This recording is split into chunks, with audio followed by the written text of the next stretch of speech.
It's a beautiful day in this neighborhood, a beautiful day for our neighbor. Would you be mine? Could you be mine? It's a neighborly day in this beauty woods, a neighborly day for our beauty. Would you be mine? Could you be mine? I have always wanted to have a neighbor just like you.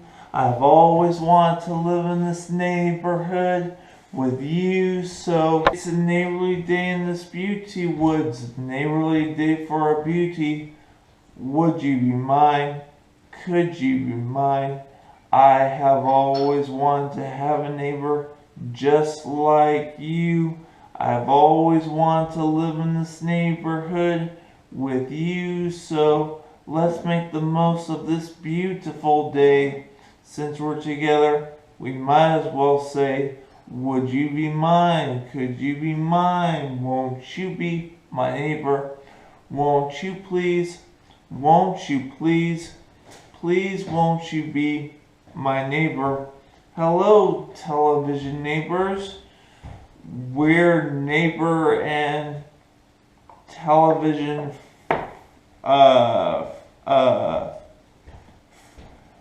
friends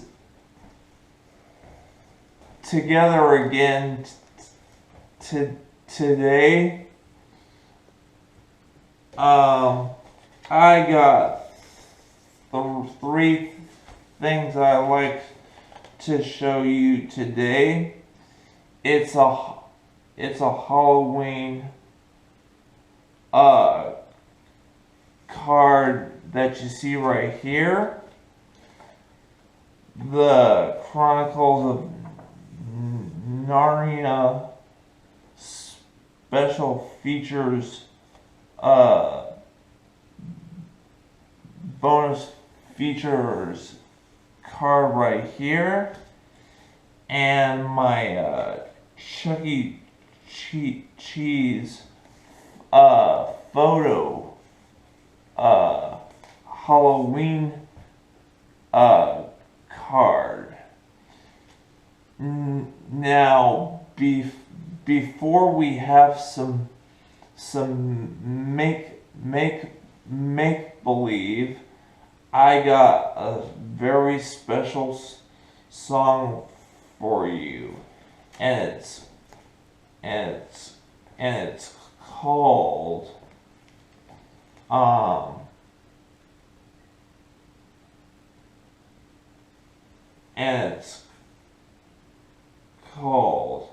I like to be told. I like to be told when you're going away, when you're going to come back, and how long you will stay, how long you will stay. I like to be told. I like to be told if it's going to hurt, if it's going to be hard, if it's not going to hurt. I like to be told. I like to be told. I like to be told if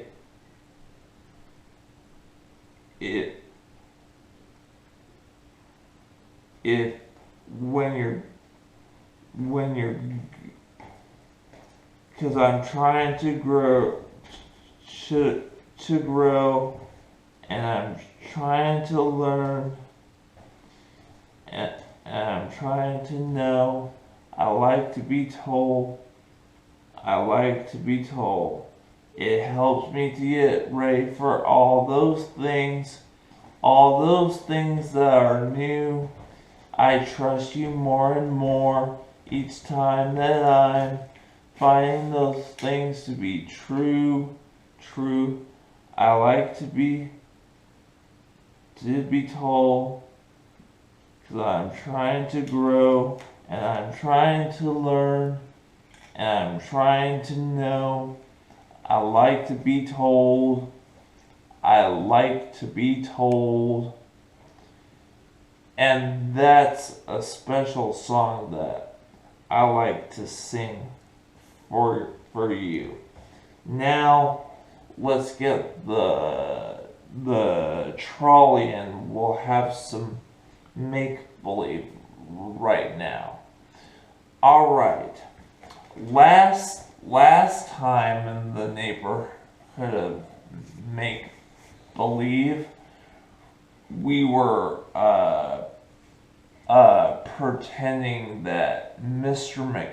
McFeely was teaching Daniel, X, and King Friday a lesson about how to dissect a make-believe frog in make-believe third grade science.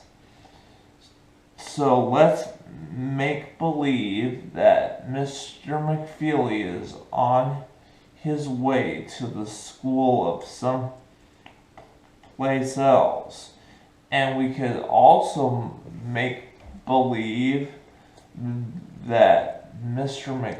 McFeely will be substituting for Harriet Elizabeth Cow even as we speak. So let's make believe some more about that now as the trolley goes by the castle in the neighborhood of make-believe. Are you ready to go, trolley? Alright, neighborhood of make-believe.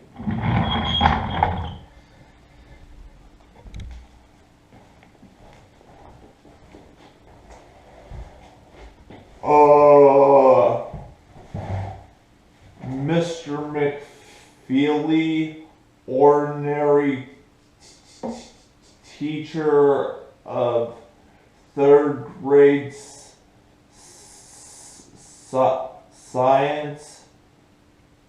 science teacher, I presume. Well, Your Highness, I take exception with your characterization of me as being an ordinary teacher. I personally believe I am extraordinary.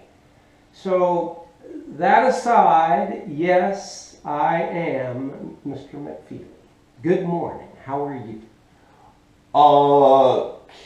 Can you tell me what today's lesson is in the neighborhood of make-believe? I certainly can, Your Highness. It's about being polite and demonstrating good manners. For example, when I asked you how you were this morning, you ignored me. You didn't answer. You just went straight to your question while ignoring me. And that makes me feel about that big. Not very nice. So I'll use that example in my class today. I'm sorry. How are you? Well, I am well, and how are you, Your Highness? I made a small mistake. What was that? By not saying hello in the first place. And by not answering my question. How are you? I am fine. Oh, there we go. Huh? Even kings can learn from the extraordinary Mr. McFeely. Bless your heart.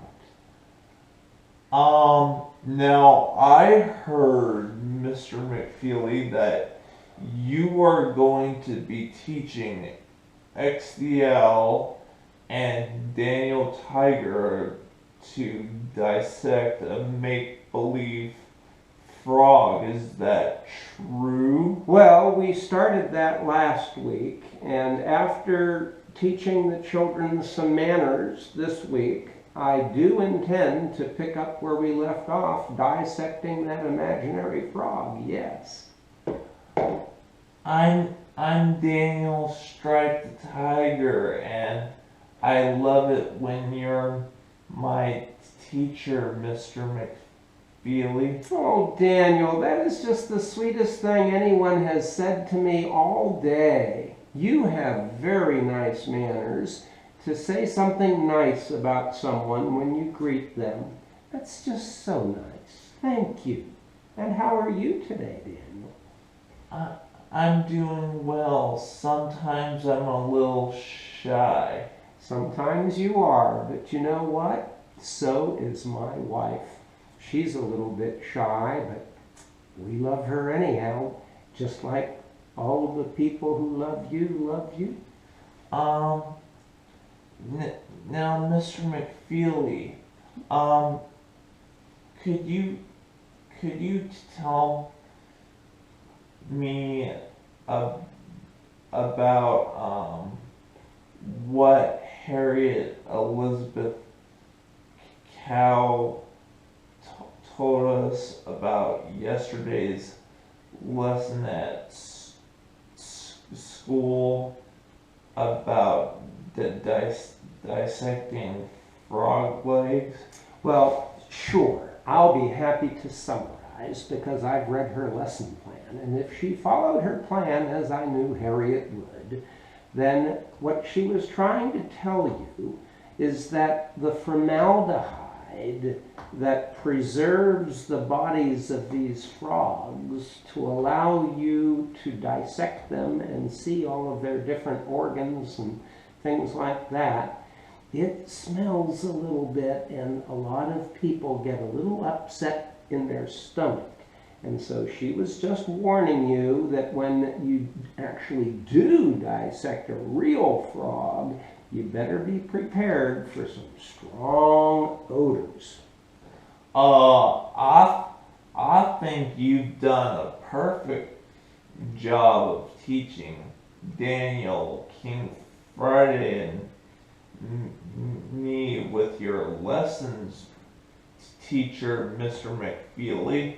Oh, X, that is just such a nice thing for you to say. I don't think we even need to do lessons on manners today because you two obviously have very good manners. And Trolley will pick up our make-believe lessons the next time we're together. Ta-ta, cheerio, farewell. Well,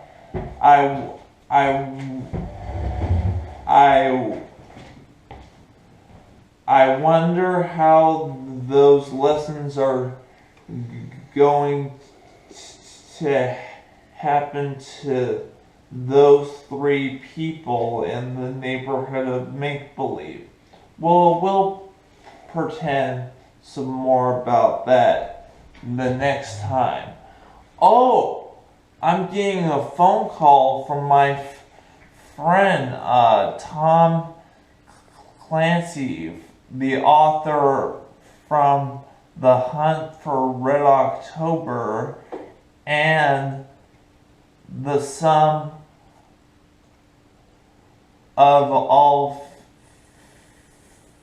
Fears. Oh, here, he's calling right now. Hello, is this Mr. Tom Clancy? Yes, it's I, Victor. How is my good friend? Good. Well, good. I'm glad to hear that. I was waiting for your call from my television house. Yes, well, I had to tidy up the place a little bit, but now I'm ready for your visit, so come on over. That's just what I was waiting for. I'll be over there in just a few minutes. Okay, the door will be open. Just come right on in. All right. Thank you so much, Tom, for calling. You bet. See you in a couple. All right, let's go visit our good friend Tom Clancy right now. Come along. Hello, Tom. Hi, Vic. How are you? I'm good. Nice to meet you. Nice to meet me. We're old friends. Oh, it's nice to see you. There you go. It's nice to see you again, too. I'd like to introduce you to my television pal. This is Mr. Tom Clancy. Hello, television pals. I'll bet there's more than one of you out there, huh? Yeah, there are a lot of people that watch VSN, Victor Sprinkle's Neighborhood. So, Tom. Yes, Vic. You started writing a couple of your books when you were about 5 years old, didn't you? Well, that's sort of when I started, yes. I wasn't even in first grade yet. I was in kindergarten, and I was already writing because I was a little bit ahead of myself. And my parents thought that some of the stuff I wrote might have the threads for the beginning of a book. So they saved them, and actually later on in life, when I actually started to seriously write books, they handed me those. They were in a folder, and I opened them up and I read them, and I wove some of them into my very first book.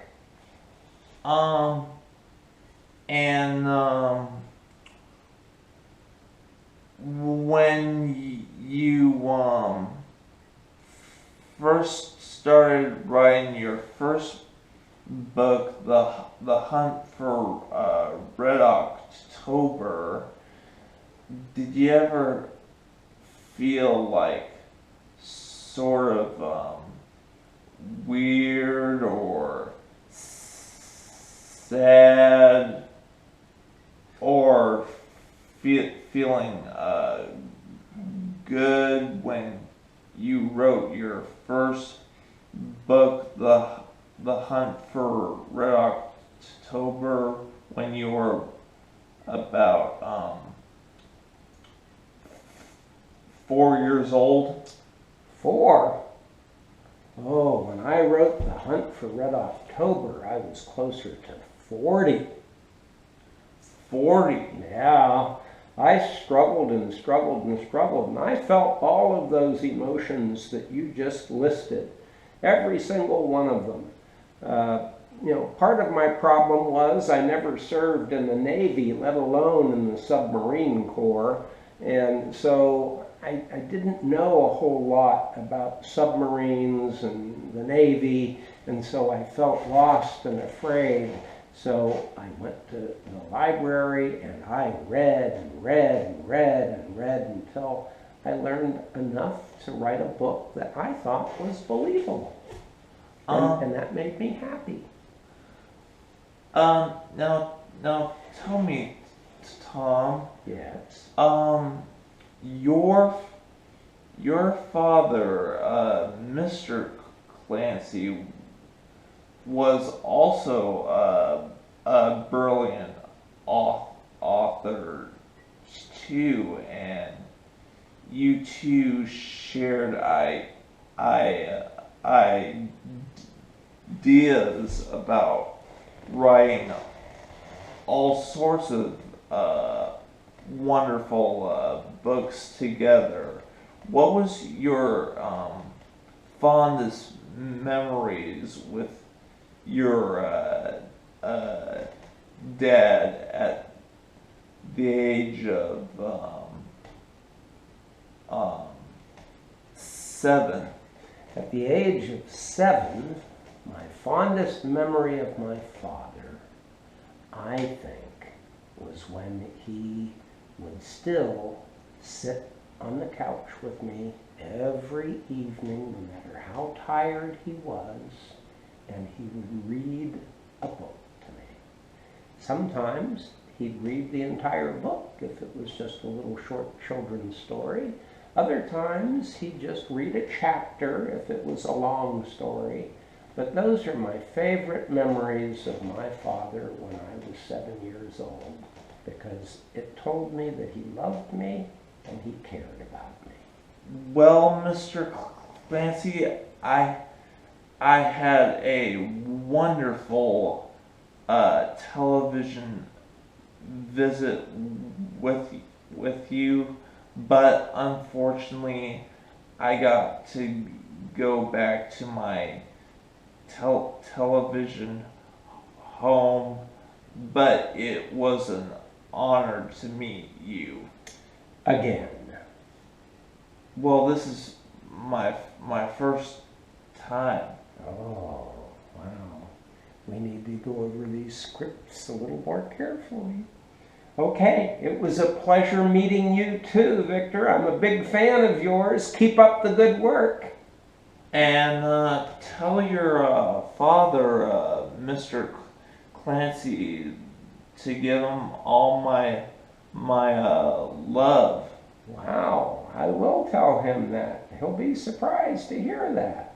And because he's a big fan of yours too. All right. Well, thank you. Bye. Okay. You know, it gives me a brilliant feeling to know that there are all sorts of wonderful authors, and be able to share such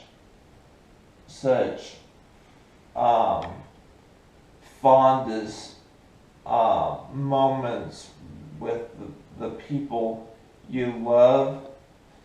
And when you share those feelings with the authors you care about and the people that you know and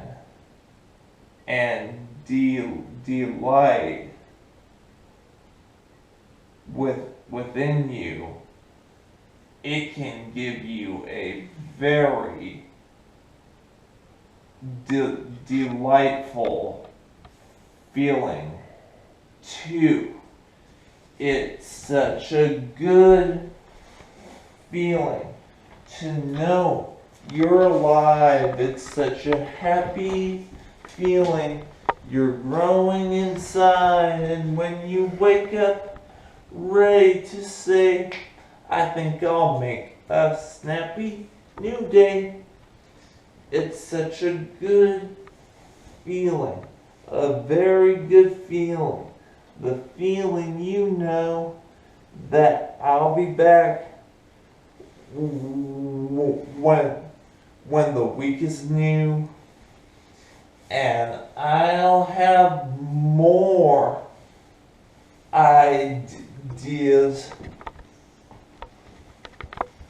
for you, and you'll have things you want to talk about. I will too. Until next time, television neighbors, bye.